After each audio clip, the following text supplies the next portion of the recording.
Hello, everyone. Welcome to Opera NexGen's first webinar entitled Audio Recording for the Loud and Technologically Clueless, a Quarantine Guide with Angel Azzarra. My name is Amber James, and I'm the Director of Education and Outreach for Opera NexGen. Please make sure your microphone stays muted during the presentation. There will be time at the end for questions. You may also type questions in the chat box, and I will monitor these throughout the presentation. Also be aware that this session is being recorded and will be available for viewing on Opera NexGen's website. Opera NexGen's mission is to provide unparalleled operatic performances with a diverse artistic community. We seek to discover the next generation of talent with our company founded on equality, equity, inclusivity, and excellence. It is our aim to cast solely on vocal ability above all other credentials.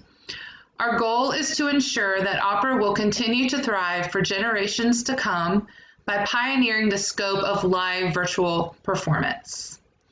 Please visit our website at www.operanexgen.org for up-to-date information about the company and events. Our social media links will be provided in the chat.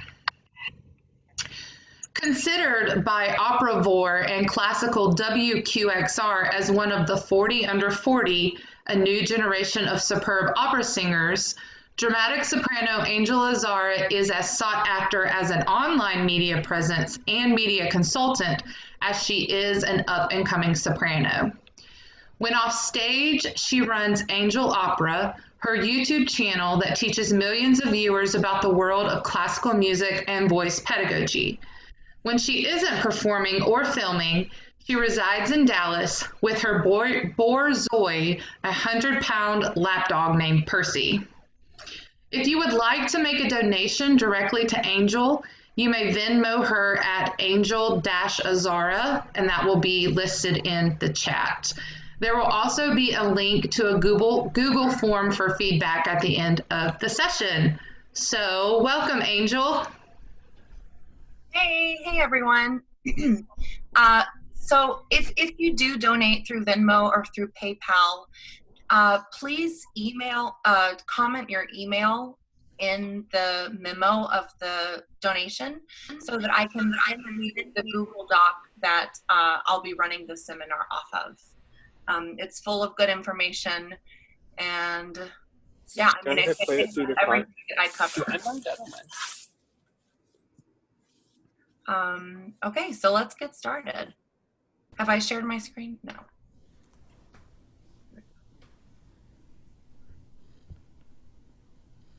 And as Amber already said, you're welcome to ask questions in the chat as we go along. Where did it go? Here we go. So, very quickly, let's just run through how a standard mic functions. If I can get this thing to work.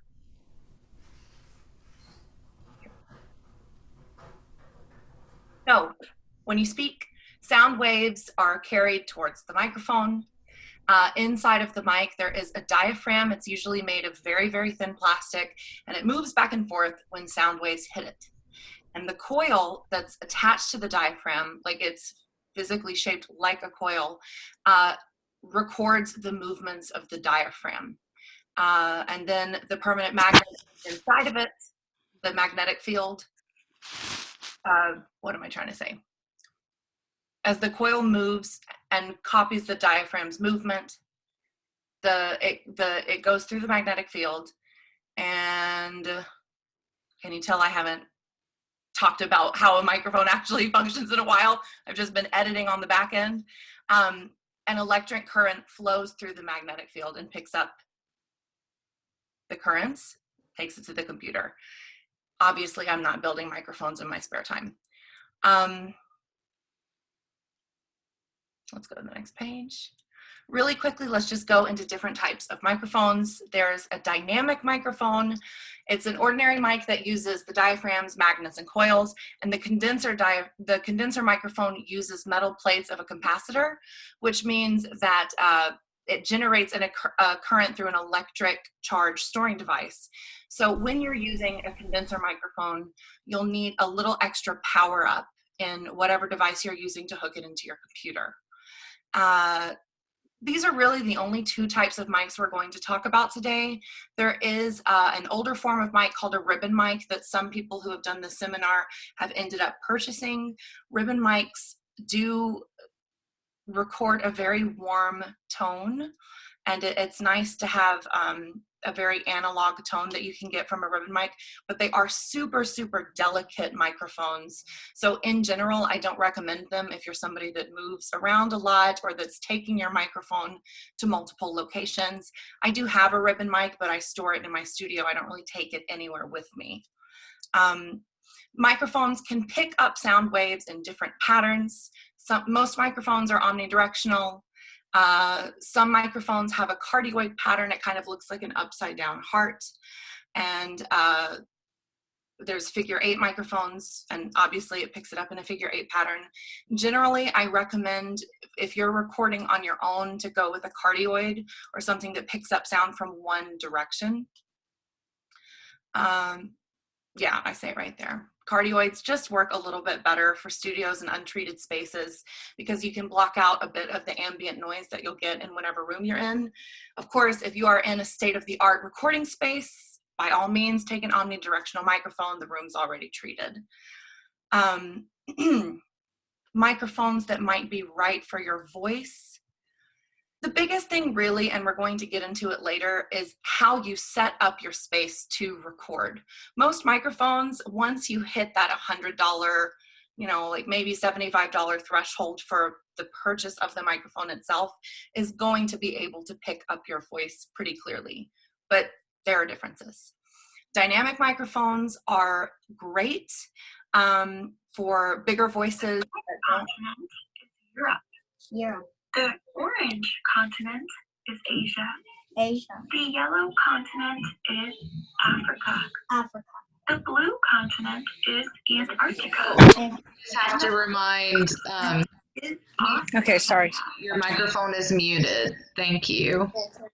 I was like, is this me? What's happening? It's not you. I thought something on my Google Chrome had started like going off. So dynamic mics work great for bigger voices that are not high. So dramatic mezzos, tenors, baritones. Dynamic mics are a great way to go, especially if you're often recording in a space that you cannot control. So if you know a really wonderful church that lets you record for free and they have like a 50-year-old air conditioning system that cranks on in the middle of your aria and you can't control it, a dynamic mic is a good way to go. I will say that anything above like 932 hertz with a dynamic mic, not so great. 932 is like A natural, A5 for sopranos. So once you get a little bit into the higher registers of the soprano voice or the mezzo voice, a dynamic mic will pick it up without, you can absolutely sing high with a dynamic mic without it clipping or without distortion. But the sound just isn't as great. You can even go on YouTube. I use a Shure Sm7b, and there's a recording of me using that, singing Pace Pace, and you just hear the sound thin out a little bit. It doesn't quite sound exactly the same as it does when I sing an A flat or a G in the same song. Small diaphragm condensers, y'all. I have been a large diaphragm condenser convert for a long time, but I actually just recently started using a small diaphragm condenser stereo pair, and I'm kind of hooked. Volume doesn't matter. You can have a large voice, a small voice, it doesn't matter. Small diaphragm condensers pick up a lot more detail than other microphones. After starting to use one, I'm really convinced that it's the closest you can get to an analog recording or a really professional studio recording. The only problem is that if you don't have control of your space and you get a small diaphragm condenser that doesn't have a high pass filter, which we'll talk about later, it can be problematic because it will pick up the ambient noise in the space that you sing in. I do think this is a really great mic to use if you have a higher voice, especially if you have a very bright sounding instrument. If you can get a stereo pair of small diaphragm condensers, which is just two, they look like little pencils. It's two mics that you can set about, anywhere from like 5 to 10 feet apart, whatever works for you. And then about 5 feet away from you, it picks up a lot of the depth that your voice actually achieves in the space. So it's a great way to go if you tend to get notes that it's really bright, that it sounds strident in a recording. A small diaphragm condenser might be a good way to go. Large diaphragm condensers, again, volume doesn't matter. You need a high pass filter on this microphone as well, because it will pick up ambient noise in the room, just like a small diaphragm. Again, if you sing high, large diaphragm is a good way to go. It doesn't quite pick up as clearly as a small diaphragm. So if you want, I hate saying this, but if you want something that just sort of rounds out your sound a little bit cleaner, a large diaphragm is a good way to go. A small diaphragm, it's going to sound like a clone of your voice, but if you want it smoothed out just a hair, large diaphragm. And then you can see over here some other notes. I actually haven't updated this since I started using my stereo pair. I will talk about it when we get into mic recommendations, but this is the first time I have found a stereo pair of small diaphragm condensers under $200 that I think is a phenomenal buy. So we'll talk about that. You may sound, like it says, you may sound a little muddled with a dynamic mic. It doesn't pick up quite as cleanly as a condenser microphone will. It's an older type of microphone to begin with. But if you are just blasting some like dramatic baritone Verdi, dynamic mic is a very, very solid choice. And any sort of overly muddled sound you can equalize later if you feel like the dynamic didn't pick up quite as crystal clear as you would like. Trying to move this thing. There we go. Okay. Like I said, the condenser mics have metal capacitors that store electric charge, and they need an electrical boost. What did I say? The Mario mushroom bolster. So this comes into play when you're using your audio interface. There's literally just a button that says 48V. That's 48 volts, also known as phantom power. If you're using a condenser mic, your mic will not record unless you press that button and turn it on. You don't need it if you're using a dynamic. If you already have a ribbon mic and that's the mic that you're using, for the love of God, don't turn on phantom power. You will strip your microphone. Yeah, and you'll see if you are somebody that uses a handheld recording or that uses like a Zoom device, they will have phantom power, but often it's not 48V. I really, really recommend that you boost it the full 48 volts and not 12 or 24 like a lot of handheld devices offer. It's not going to be the same. You're not going to get the same boost that you really need to pick up the currents. And a little bit, if you use a USB condenser mic, the phantom power is built in, but again, it's usually not 48V. It's not always 48V. If you are somebody, it's so weird just like talking to myself. If you are someone that is recording a lot, you want to learn how to do this, I really just skip getting a USB mic. I mean, unless you're like regularly podcasting or you're using the USB microphone for like recording your voice lessons and you want something super, super fast, just go straight to an XLR. I mean, it really just makes more sense. You're going to get a cleaner sound. You're going to be able to record with multiple instruments without the sound getting muddled. it's just better. Like the learning curve is so small and insignificant from a USB to an XLR. Just skip the USB. And we're not even going to like deign to mention things like the MV188, like the smartphone plug-in mics. Like, yes, for lessons, for coaching's fine. Please don't send in recordings with that stuff. Especially if you're a big voice. I mean, there definitely is an advantage to having a lighter instrument because a microphone is going to be able to pick it up better. You're not going to be able to distort the mic quite as much as a bigger voice can. You lucky dogs. And here are some of my recommendations. I do recommend a couple of USBs. If you're a soprano, I think the AT2020 is a great microphone. The Audio-Technica 2020 is a great mic.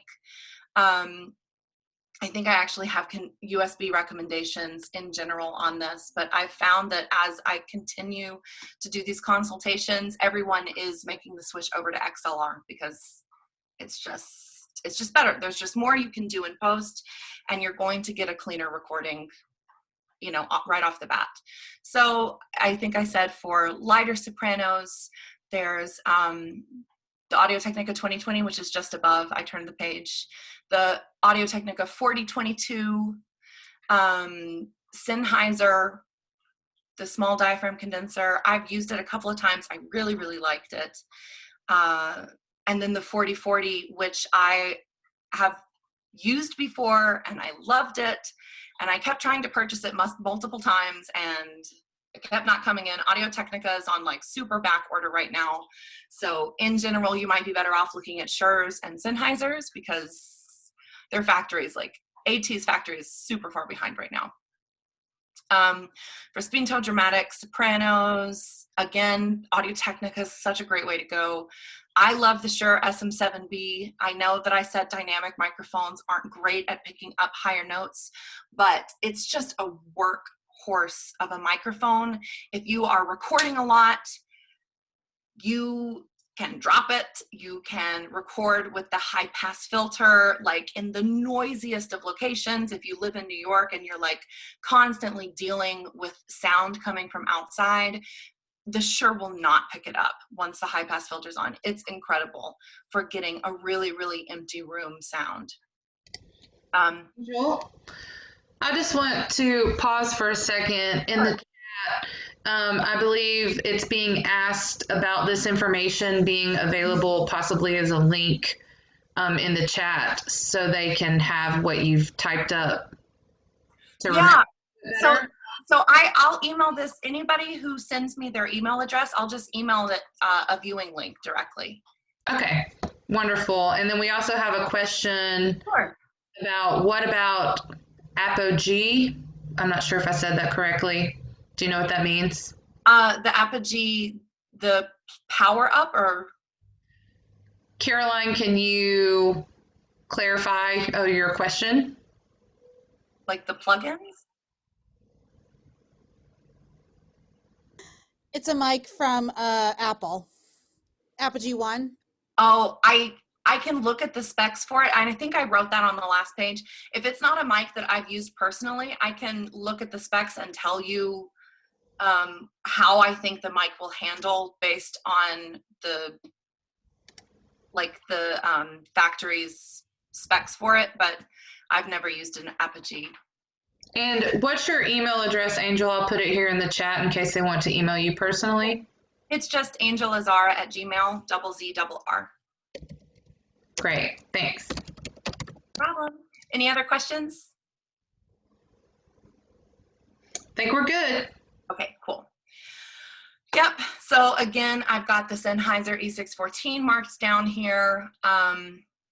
For lower voices, the Rode, I think, is a great mic. I personally didn't like it when it recorded my own voice, but I have used Rodes for a mezzo friend and for a tenor friend of mine, and I thought they sounded fantastic. And then again, we've got more Sennheisers, the EA45 Super Cardioid Dynamic Vocal Microphone, if you want something that's a little bit cheaper. that's going to give you a great sound, especially if you live in an apartment and somewhere noisy. All of these dynamic mics, if you live somewhere noisy that you cannot control, like, please just get a dynamic mic and save yourself the trouble, because honestly, as detailed a sound as the condenser will pick up, if it's picking up ambient noise, it's just going to come across muddled. It's not going to be like the amazing sound that you would get in a treated room or in just a quiet room where you can control the ambient noise. Then again, it's the USB Rode NT for my USB recommendation for low voices. The warm audio I only have listed for baritones and basses, but she's great. I've used it. I loved it. Somebody from one of the last seminars purchased a warm audio, and she said that she loved it so much. Again, the Sennheiser E845 is here. Shure Sm7b across the board. If you can afford it and crap be loud, like where you're recording, just such a good mic. I recorded all of my, all of the applications and auditions I've been doing with my Shure, and I've really, really enjoyed using it. And then for interfaces, I have a couple. I like the Pro Audio 2.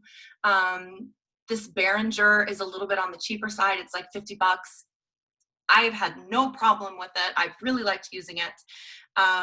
But for the past year or so, I've been using a Focusrite, the Scarlett generation. I think I'm on 4th gen now. But as long as it's got 48V and you can read the reviews and see that there's nothing like glaringly wrong with it, an interface is an interface. For what we're doing, where we're not doing like crazy multiple instruments or multiple levels, like you'll be fine with a basic one plug XLR. There are some bundles on Sweetwater if you haven't purchased anything. There was a Behringer condenser deal that I ended up buying just because I wanted another large diaphragm condenser, and I'm apparently very frivolous with my money, and I spend it all on microphones. And I really liked it. I can send you the link to that maybe later. My biggest note, so when you're talking about Audio-Technica, I think it's a great mic for higher voices. It tends to come out kind of muddled on the lower end, but here's an addendum, the AT4033, if you are a lower voice that is interested in Audio-Technica, the 4033 should be able to handle lower doses, lower hertz, but the 4040 especially and the 2020 as well tend to muddle even below C4. So if you're a low voice, stay away. If you're a dramatic soprano who sings a lot, below middle C, maybe stay away. Joel, can you clarify what you mean by interface? So it literally interfaces between your computer and the microphone. It just connects the two so that it will record to your computer in whatever digital audio workstation you're using. That's all. Great. And their interfaces are usually hooked into a computer via like a printer cable. I think some of the newer ones have like a different input, but it's basically like USB to printer cable. We have another question. Carmina says she just acquired a condenser mic. My voice is high and bright. Would this mic work for me, or are there any adjustments she would need to make? Is it a large diaphragm or a small diaphragm? Carmina, can you clarify?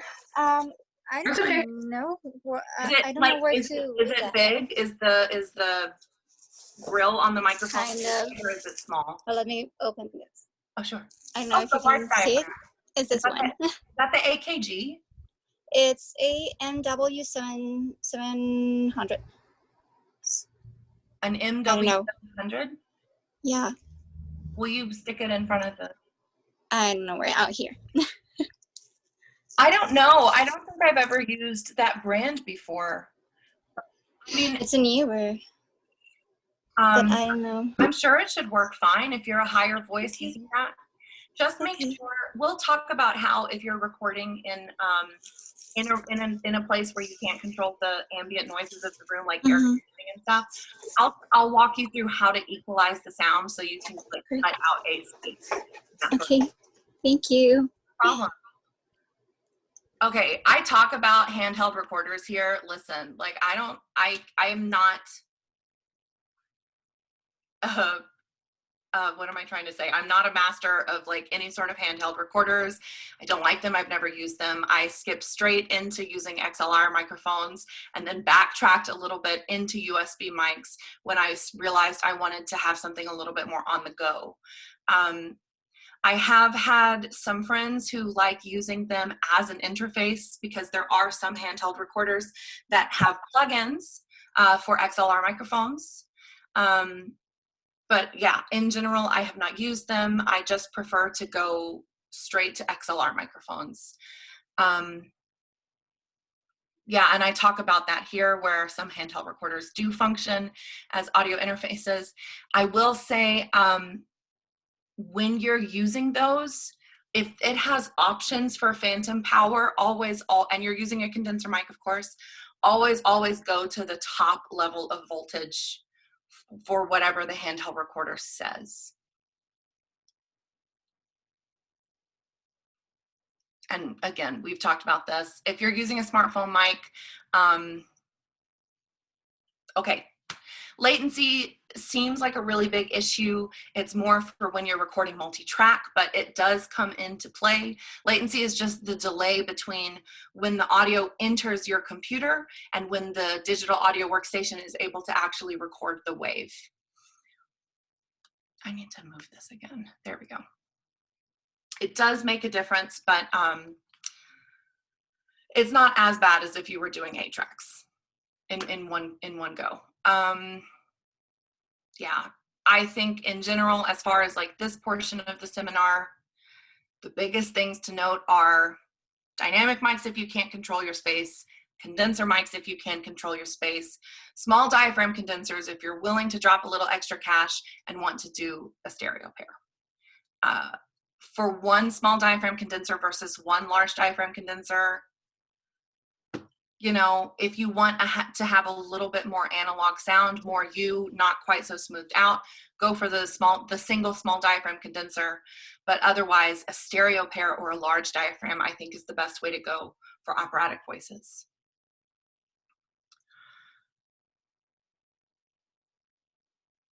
And then here's just some pro and cons as to why I think XLRs are the best way to go.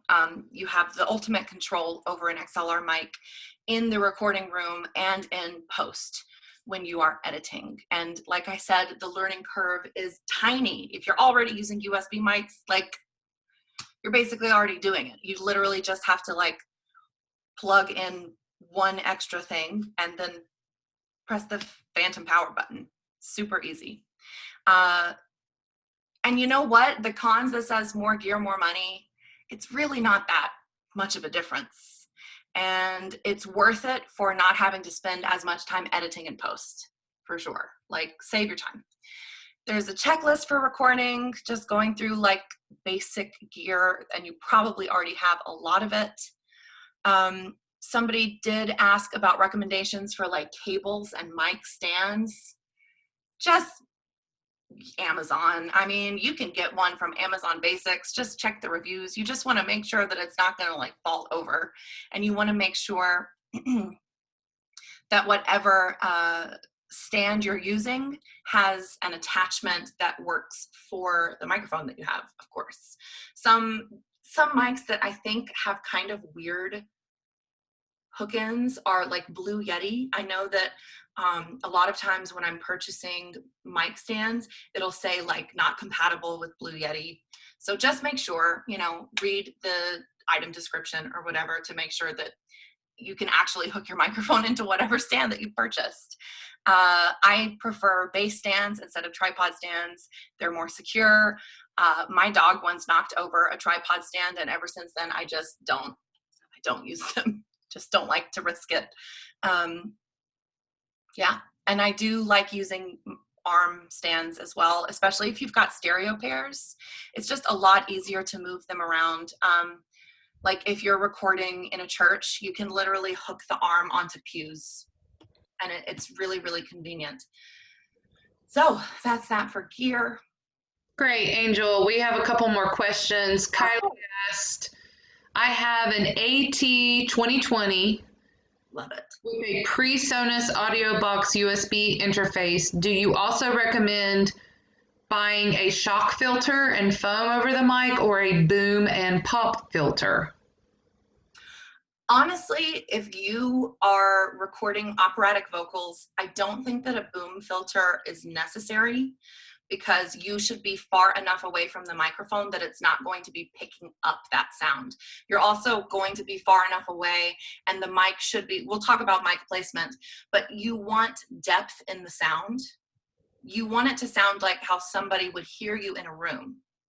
And if you get too close to the microphone, yes, it might pick up a little bit more detail, you know, the inhalation, like, I think of any, it's going to get the wrong type of details. It's not going to get the nuances of color. It's going to get like inhalation sounds. It's going to get scratching sounds, like movement sounds. And also, if you're a little bit too close to the mic, you're going to get more bassy rumble, and you don't want that in your sine wave. So if the mic is 5 feet away from you, which is my general recommendation, 3 to 5 feet, and placed at your chest, which is another recommendation, I really like my microphone in general when I'm using my dynamic or my large diaphragm. I think my mic is usually about 3.5 feet in front of me, slightly to the left or to the right, and about like in between my collarbone and my sternum, like right in the center of my chest. And if it's that far away from you, you don't need a pop filter. But if you're recording pop covers and you have it much closer to your face, yeah, I mean, absolutely get a pop filter. If you are super broke, a trick that you can do is like, you know, like a donkey stick with a carrot. You can hang a pencil directly in front of your microphone like this, and it will cut out some of the pops and plosives from consonants. But yeah. Great. Jacqueline asks, Yes. Jacqueline asks, I have a Rode NT1A mic connected into a Behringer Xenix mixer, I think. How do I set the EQ levels for optimum sound, or is that not necessary? So what DAW are they using? Jacqueline, can you clarify? Hi, I'm not sure the DAW, but I know it's a Are you recording with like GarageBand or Audacity? Yes, I'm doing GarageBand, but also through Zoom as well. So Okay, I don't. through Yeah. Zoom. Does the Sonus mixer, it has equalizer bands on it that you can edit from the Sonus? No, I think the Behringer just is a mixer that shows the levels. Yeah. Yeah. So for Zoom, it's like if you're singing over Zoom, I don't think that there's anything you can do outside of gain staging, you know, making sure that you're not, the Behringer should have an LED light on it that'll tell you something. But as far as equalizing goes, I really recommend when you are recording to record completely raw. If your microphone has a high pass filter that cuts out below 60 hertz or 80 hertz, turn on the high pass filter, but otherwise, no compression, no equalizing, anything like echo, plate, spring, everything's turned off. And then afterwards, from the most raw file you have, then edit the equalization. Then go into equalizer, add reverb and all of that stuff. But for Zoom, it's really like you can just check the gain settings. You really can't control equalizer until after, because you're not going through the DAW. Does that make sense? Because it's a live recording. Yes, thank you. No problem. Lauren asks, how do you feel on Zoom H1N microphone? I also have Pufferball for it. I haven't noticed problems, but how does it measure up with microphones you're discussing? Of the, you know, it's funny that you say that, because in this, when I talk about how I haven't really used Oh no, I talk about the Zoom H6. I have heard about the Zoom HN1 or H1. I know I've heard of that. Again, I have not used a lot of handheld recorders, but in general, if you're going to use one, use Zoom. I mean, I do think that they're definitely a better brand, and I can vouch for the H6 at least. So I'm assuming if it's in the same series, it's probably a decent way to go. Yeah. Great. All right, we're all caught up. Okie doke. So, yeah, where were we? Here we go. Anything else on here? If you are treating your space, Facebook Marketplace is an amazing place to go for acoustic paneling. I got some super nice panels for super cheap on Facebook Marketplace. So before you spend money on Amazon and make Jeff Bezos richer, which none of us really want to do, try Facebook Marketplace for sure. And if you're broke, again, like the pencil trick for a pop filter, use a curtain, use a comforter, like just hang something up.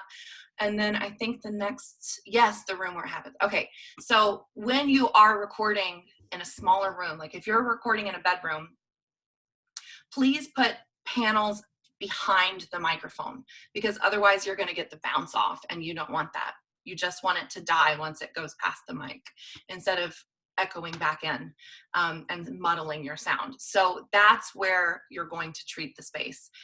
Behind the microphone, put up a curtain, put up a comforter. If you have an exceptionally fluffy dog, make him, no, I'm just kidding. Don't do that. But it really doesn't have to be, you don't have to spend like $100 treating your space. You can literally just like zip tie up a cheap comforter from Walmart or something. Here's where it really is the most important to plan and to prepare when you're using a new microphone or you're in the space that you're going to be recording in for a while. Setting up the space to get the best possible recording from your microphone.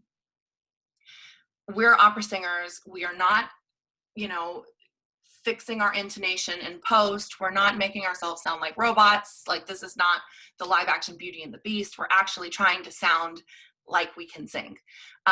So the closest that you can get to an analog performance is the best performance that you're going to give in a recording. You don't want to over edit anything. You just want it to be good right off the bat, right? So write down a list of adjectives that you think describe your voice. Is it warm? Is it, whatever. You can describe it like it's a type of food for all I care. Just give yourself a written down description of your voice that you can refer to when you are listening to different takes. Step 2, find a room that's close to square or rectangular. I really hate recording in spaces where there are like alcoves or stairs. I just want like a basic wall that the sound is going to bounce off of. And then fabric up as much of the pingy spaces as you can, especially behind the mic, but I mean, get behind yourself too. Excuse me, as much as you can cover up anything that's pingy, please cover it up. And then place the mic away from a corner. I really like, if I'm recording in a rectangle or a square, I like having the mic kind of over here. I don't like it dead at center. I like it just a little bit closer to a corner. But that's just me. I mean, what works for you is what works for you. As far as mic placement, I do think sternum height is a great starting point. I do think between 3.5 to 6 feet is a great starting point. And I really do recommend, especially if your mic tends to pick up a lot of sibilance, which is that high hissy S sound, or if it picks up a lot of plosives, don't have it directly in front of you, just like 6 inches, 8 inches to the side. If you move around a lot, just keep an eye on it. Keep an eye on the distance to the mic and the LED monitor that lets you know if you're distorting the sound. And then step 6 is repeat those steps over and over again. Find the magic placement for the microphone that you're using. It will come in handy. Oh my God, it's so, so helpful when you can set up in a new space and you can have at least a general idea of where the microphone needs to be in relation to you and in relation to the wall and to the piano if you're recording with a live pianist. And then I don't record like in really small patches. I recommend 1 to 2 minutes. If you're recording various styles, don't do them all at once. Like, you know, do the Verdi first, do the super light Baroque thing next, like record all of the patches for the Verdi, all of the patches for the Baroque or whatever, pop or whatever you're doing. And then when you're listening to it, listen on good speakers, listen on, you know, like your crappy iPhone, listen with headphones, listen without, because there's going to be a difference, and it needs to also sound good. Like everything sounds good on like $400 speakers, or most things sound good on expensive speakers. Not everything is going to sound great on like an iPhone. So make sure, since that's what most people are going to be listening to you on anyways, that you sound just as good, or at least you sound good on the cheaper equipment as far as output.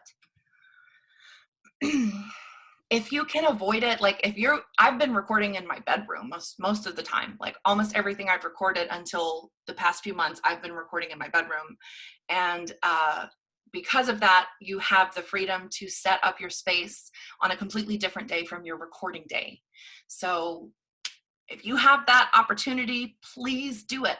If there is a way that you're working with a pianist and you're going to a new space, it cannot hurt to ask for him to let you in, him or her, sorry, or them, to let you in 30 minutes early so that you can work on setting up the space. It's just so worth it, guys. It's so worth it.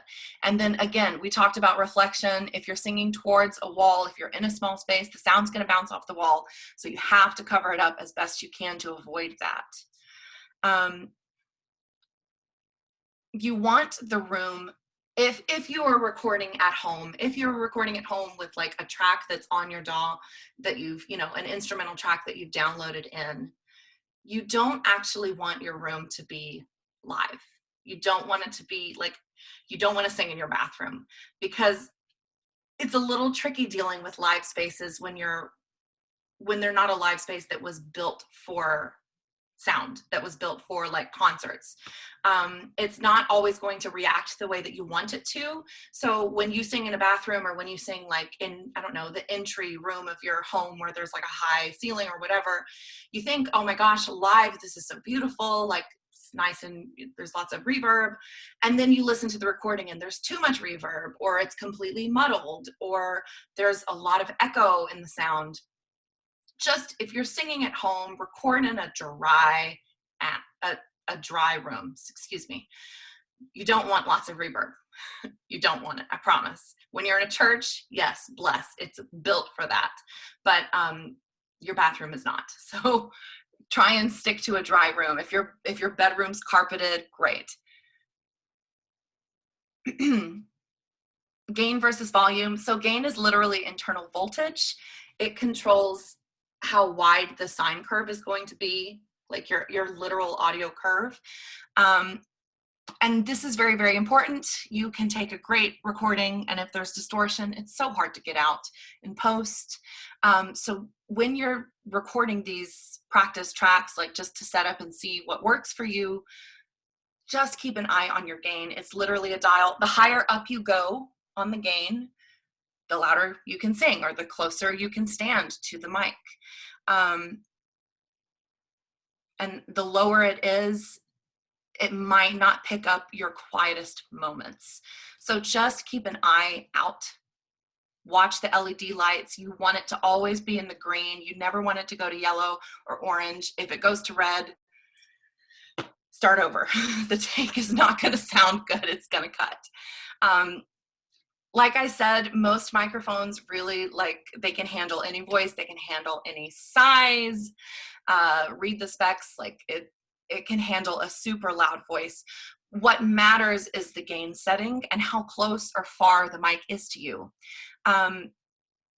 Honestly, I think the best thing to do is to have the gain set around middle, around the middle, like literally the middle of the dial, and work the microphone physically. So because we have very, very wide dynamic ranges, and every aria we sing or whatever we're recording, there's always a pretty large range that we can go to as far as like pianissimi and fortissimi.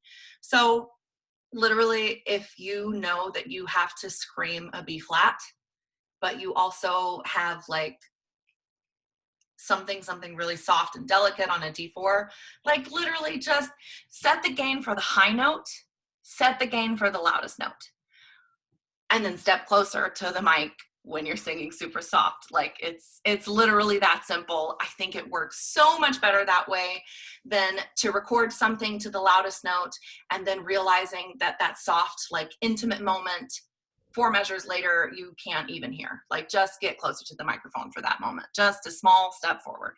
Angel? Yes? Lauren asked how you feel about automatic gain settings. I always do it myself. Yeah. I don't know. I just feel like there's so many variables when you're actually performing as to when you are setting it up, like how much you move. There's also if you're dealing with a live pianist, there's also that. Even if you're just, I mean, always set it to the loudest note. So when you're doing gain setting, if you're not able to do like the huge room setup at the beginning, if you are like just sing the loudest moment in your aria and set it to that, like I would set it myself. Yeah, that's my thoughts there. And always set it, like I said, always set it for the loudest moment. Everything else can be adjusted physically, like physically in distance to the microphone. Yeah. And then, yeah, like it's pretty easy to understand once you realize what gain is, and it's all right there. If you're too loud and it's cutting, up the gain. If you're too quiet, maybe just step closer instead of lowering the gain. I always think that's easier. Compression is dynamic audio compression. It literally just like crunches the wave, the sound wave. And it changes the span of the loudest moment and the softest moment. You hear this a lot in commercialized music and any music that's been like widely distributed. You hear like a crap ton of compression, and we don't want any, right? Like obviously the dynamic range of an opera singer is one of the most impressive things about us. So we want to have those huge changes in dynamics, but I know that it says don't, but to a degree, you have to put in a tiny amount of compression on your recording because it will function better in the upload process to YouTube or Twitter or whatever you're using as your platform for your recording. You need just a tiny bit of compression on it to make sure that the sound will actually upload the way that it needs to, so that it uploads correctly and doesn't get distorted at all. And then, like I said, working the mic, like just stand closer to the mic, set it for the loudest note and walk closer to the mic. Reverb, if you are recording in a dry space like your bedroom and you don't have a $40 million venue to sing in, add reverb in post.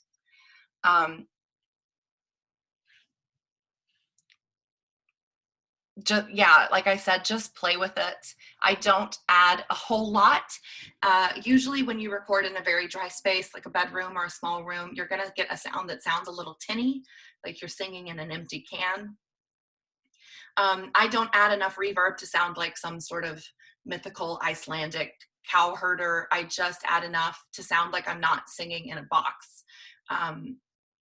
Not a ton. So use your ears, like, you know what sounds good. Make sure you don't sound like you're singing in a cathedral because they know you're not. Yeah, just dash is enough to fix that. And then we've got some walkthrough for GarageBand. Are there any questions? We're good right now. Okay, great. So yeah, we're at it. Lots of GarageBand shortcuts that are super helpful. Let's just go into it. So this is a recording I made yesterday, actually. I was recording Eben Leandro.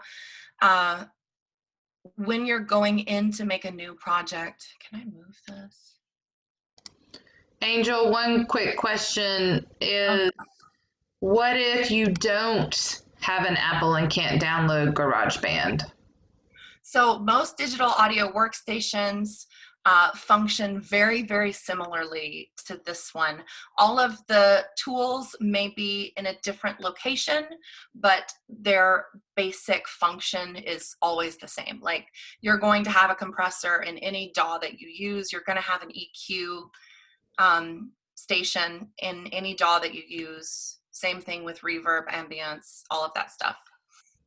So I'm using GarageBand because I do have an Apple and because it is a free DAW. But in general, like, they all have the same functions. They all have the same capabilities. Jessica pointed out that Audacity is free to download as well. Yes, absolutely. Audacity's great. I don't know if it works for Apple. I've never used it. I thought it was for HP, but if it is also for Apple, go for it. Or if you have an HP. Anyway,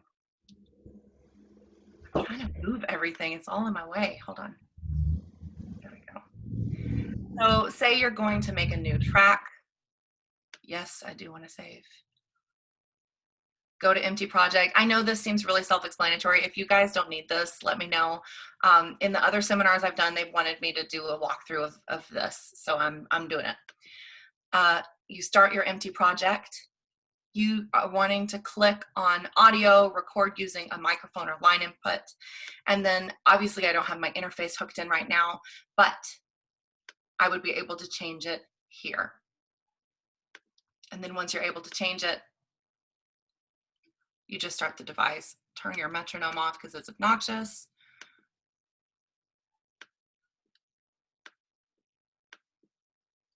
Let me go back here. Whoops.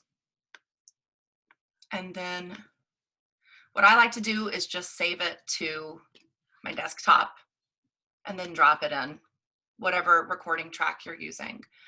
And then from here, you can right click to add the new audio track. That's you. Make sure that you haven't highlighted this one or you're going to record over your accompaniment.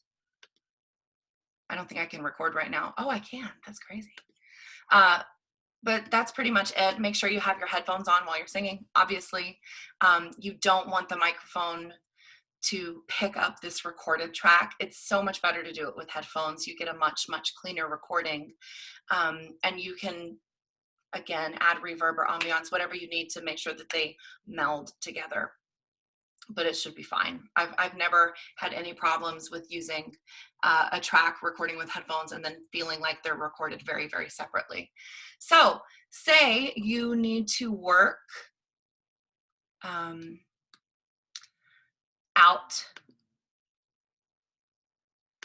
Let's use this one.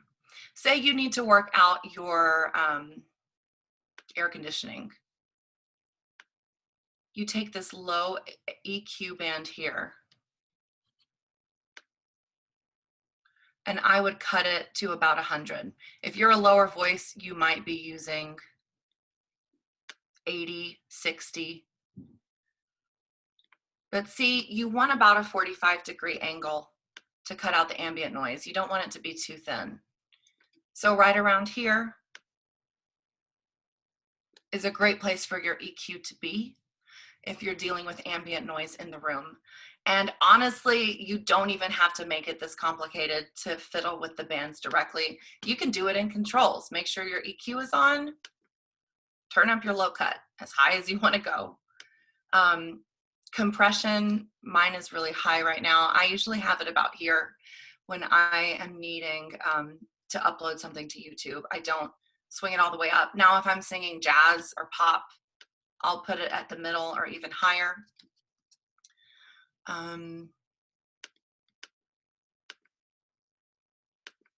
For EQing in mids, if you have a really muddled sound, you can cut just a hair on your middle band.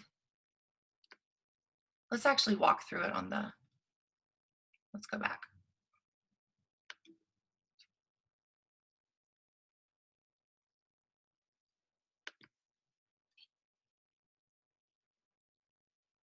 Okay, so let's really quickly talk about these bands before I just go through them. So Like I said, the red band, you want to cut it to 100. If you are a bass, you want to cut it to like 60, 75. Even if you have a microphone that has a high pass filter, it doesn't hurt to add extra cut on the red band. I automatically do it. Even if I'm recording with a pianist, I still, like, I always cut out that rumble because you just don't need it. Like, you want a clean sound that focuses on you and not like a rumbly bass. So in general, automatically cut there. And then band 2 and band 3. Oh, I'm sorry. If you have a high pass filter on your microphone, it's literally built in. Like, say it's on the bottom of your mic, you can just flip the switch. Most mics nowadays have one once you hit a certain price point. And the high pass cut on them can vary. I think the Shure Sm7b is at like 80 hertz, but I've seen some of them go up to 120. So again, if you are a bass, maybe make sure that the microphone that you're purchasing doesn't have a super high cut. I always do 100. And then when you're in band 2 and band 3, these are 2 frequency ranges that can help or hurt.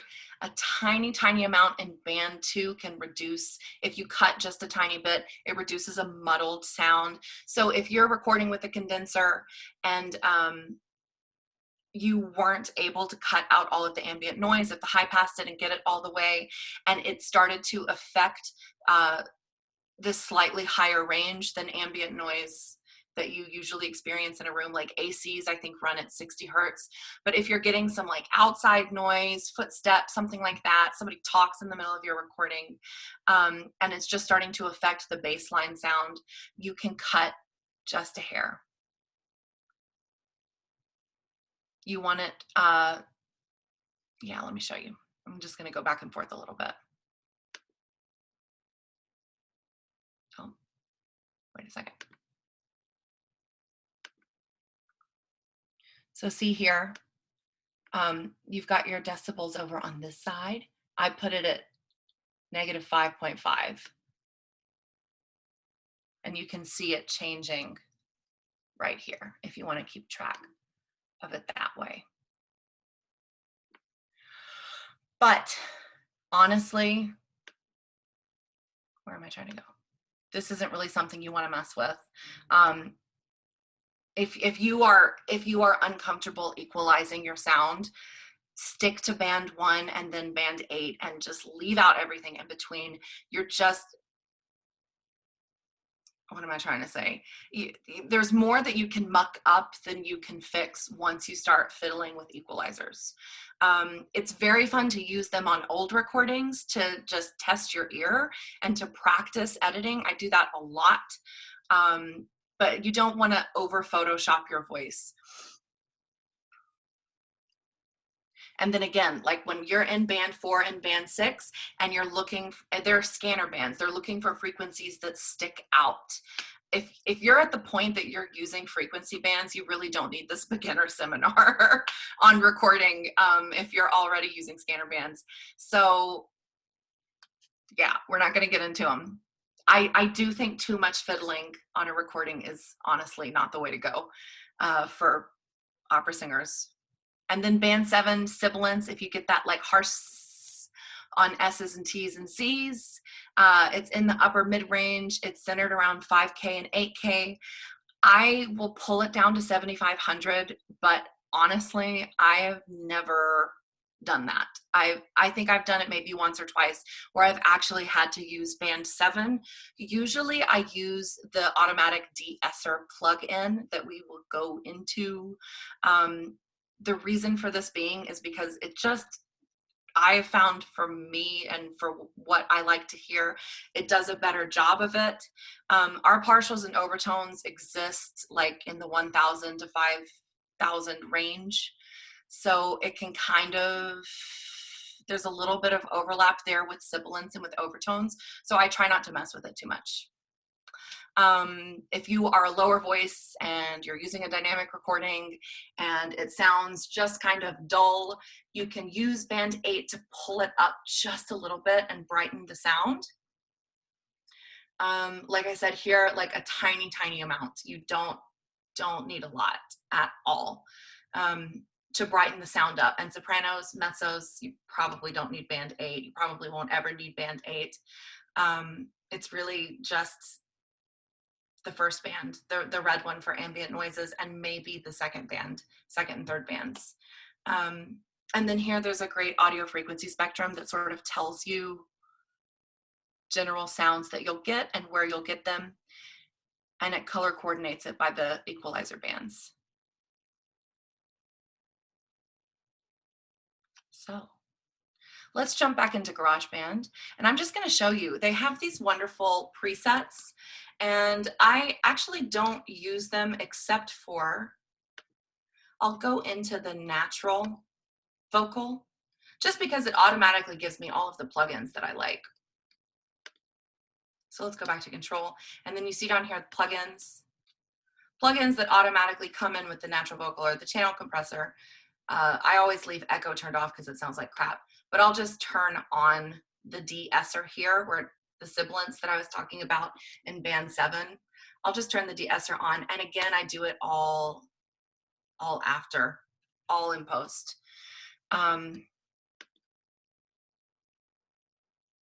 Let's jump to band 8. So like I said, if you are a lower voice, you can pop this up just a little bit to brighten the sound and just use your ears. You know what you sound like, and you know what the recording sounds like versus what you want to sound like or what you naturally sound like. So just listen and feel around for it. Check it out at different levels. You can test the patch based on like a specific section where something, just like a specific little patch where something doesn't quite sound right. You can test. And where'd it go? The other ones maybe don't mess with. The scanner bands maybe don't mess with. I've said it a million times already, but really the biggest, most important thing is setting up the microphone and setting up the space. We're not pop singers. Like, we already sound good. We just need to have that come across in the recording. So you want to strip away everything that's getting in the way.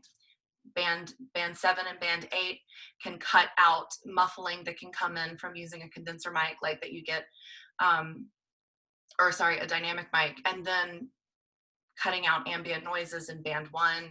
Like, you don't want to change the actual core of your voice. You don't want to change how you sound.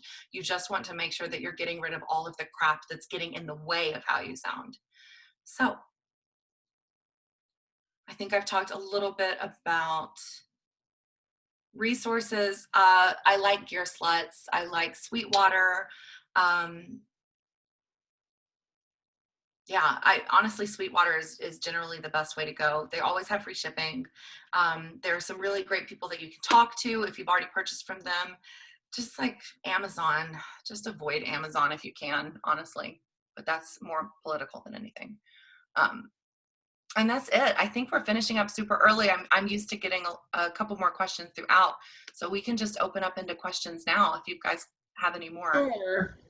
And I just posted a link to our survey. It would really help us out if everyone could just take a second to do that. But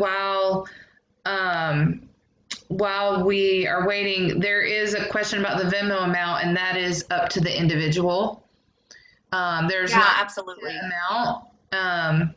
So whatever you feel like you can do would be great to help compensate Angel for her time. But yes, just click on that form and fill that out for us before you guys go. But any questions anybody have? We don't want you to leave with questions on your mind.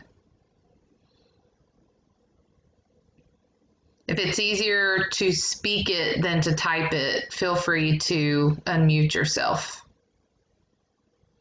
And I will put the Venmo name again in the chat. It is at Oh my gosh, I spelled my name wrong, so ignore me. It's oh, I think that I didn't send that to everyone. Hold on.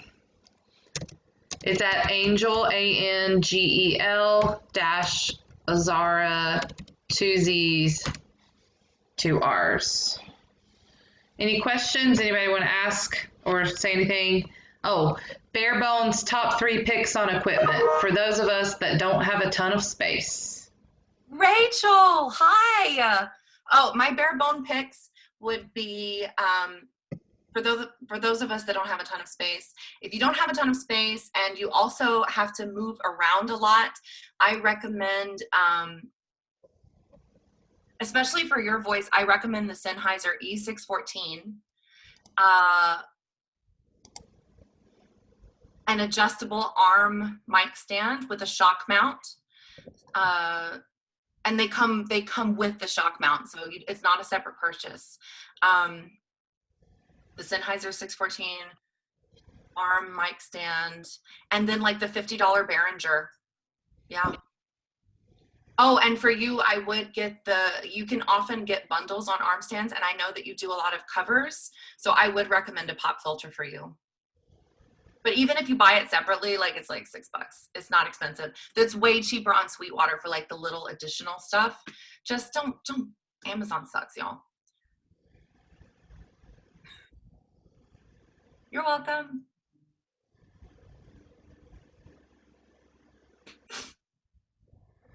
Anything else? Is anybody recording in like weird spaces and they're not sure where to set the mic up, like based on like if they have an open room or something? I'm going to type in your email address again and also send a link to the form again. And let me share one more time and just go to Google to show you the Behringer. What am I doing?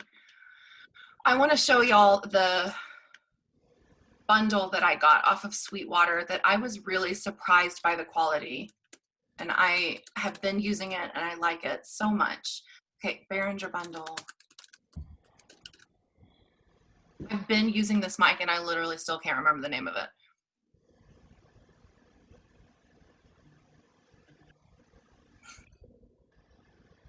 But let's pull it up. And then I'll talk just a little bit about stereo pairs.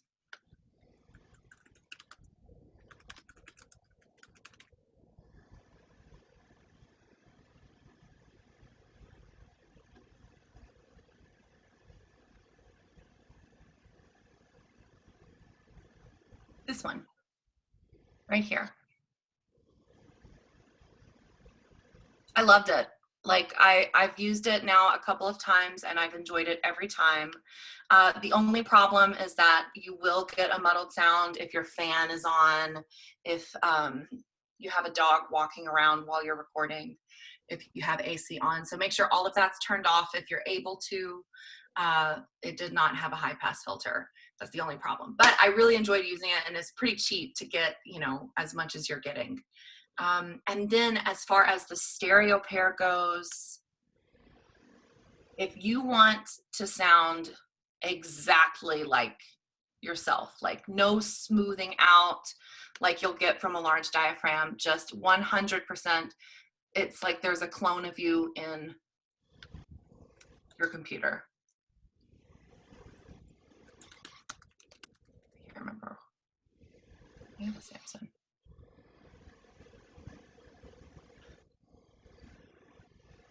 We're not going by best match because we're all broke artists. We're going by the lowest price. That's not it. Hold up. Angel, while you look, Stephanie asked, she says, I have a peaked, low ceiling, finished attic room that I sing in because it's farthest from the downstairs neighbors. Is there anything I can do to help make the room have a better sound for recording? What shape is the room? Did she say it's got a low ceiling? Yeah, peaked, low ceiling. So like a ceiling at an angle, is that what she means? Probably. I would sing with the shorter wall to my back, facing the taller wall, and then cover up as much as you can. If you can put up, I mean, you know, if you get like a thin gauzy curtain, it's not going to do much. If you can get a blackout curtain to put directly behind the mic, you know, in the middle, like with the mic in the middle of the curtain, that's what I would do. Or a comforter going long ways behind the microphone. That's what I would use. But definitely facing the bigger wall, because sound is going to travel in a curve that gets as you go. You don't want it to get cut off and then affected by the slant of the ceiling. And then here is the stereo pair. It's a Samson CO2 small diaphragm condenser stereo pair. I use them about, I used to have the mic 3.5 feet away. I like my stereo pair, if they're right here, like, how do I do this? I'm standing about here. I'm not directly in the center. I'm a little bit to the side, a little bit closer to one. So it gets a little more nuance on like consonants, inhalation, that sort of like ASMR-y detail, but it still gets the depth of sound that somebody that was actually like listening in the room would experience. If you're a dramatic instrument and you feel like the microphones that you're using do make you sound good, but they don't pick up a sense of size of sound, a stereo pair is a great way to solve that problem. You get a lot of depth and it feels like you're listening in a space as opposed to listening digitally, which of course we all are with recordings.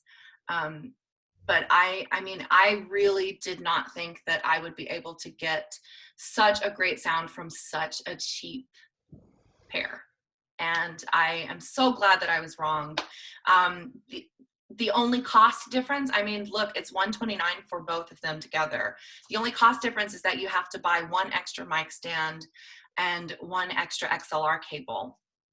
And then your interface needs to be able to have two XLRs. So interfaces with two XLR inputs are a little bit pricier, but I think it's worth it. I like it better than my $400 Shure mic. And I was using an MXL Revelation that was like $600, and I still would pick my stereo pair. Yeah. Any other questions?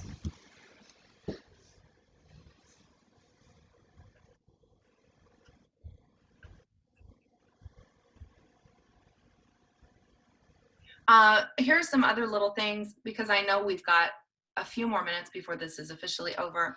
If you have already recorded something that has hiss or has cut or has distortion, the easiest way to fix that is and you want to use the recording like everything else is great, there's just a spot that has, you know, like a bad distortion or a bad hiss, you can split the track on whatever DAW you're using and just edit that one section to have like a lot more compression, or you can fix the sibilance in that one section with band 7 on the equalizer. If you do have just a couple of like little problems like that, I don't recommend using the bands on the entire track. I recommend using the equalizer bands on that little tiny patch. Because again, you don't want to affect your entire sound. And the problem with using those inner bands, bands 2 through 7, is that it can fix one thing, but it can create another problem.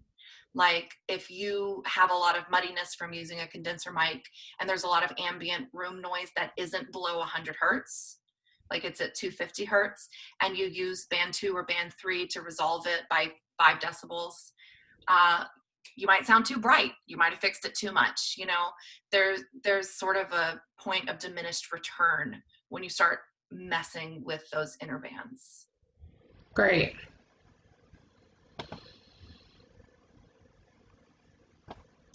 Well, we may have no more questions, but we appreciate your time, Angel, and we've shared your information that people may want to reach out to you individually Also, feel free to check out our website, operanextgen.org, for upcoming information related to our Cozy performances in March.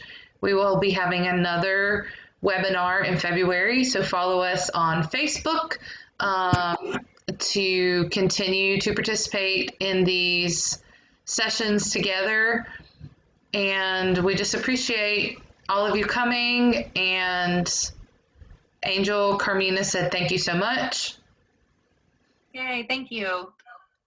And so much great information. Yes, my head is spinning just a little. I'm sorry. I've really tried to make this as bare bones as possible. But if anybody is like in the next few days or weeks, if you are, going over this information and you're confused, just Facebook me. If I don't get back to you, just like bother me, and I promise I will. Yeah. Any questions you have, like, please reach out. It's no problem at all. Great. Well, it's awesome being able to support each other during this time. So you've done a lot of great work with this, and it's definitely very needed. And even once COVID is over, it may still be needed. Maybe, the face of opera has changed a little bit for forever. So, yeah. All right. Well, thanks, everyone. Have a great week. It was good seeing you. Bye-bye. Thank you. Thank you. Thanks. Bye-bye.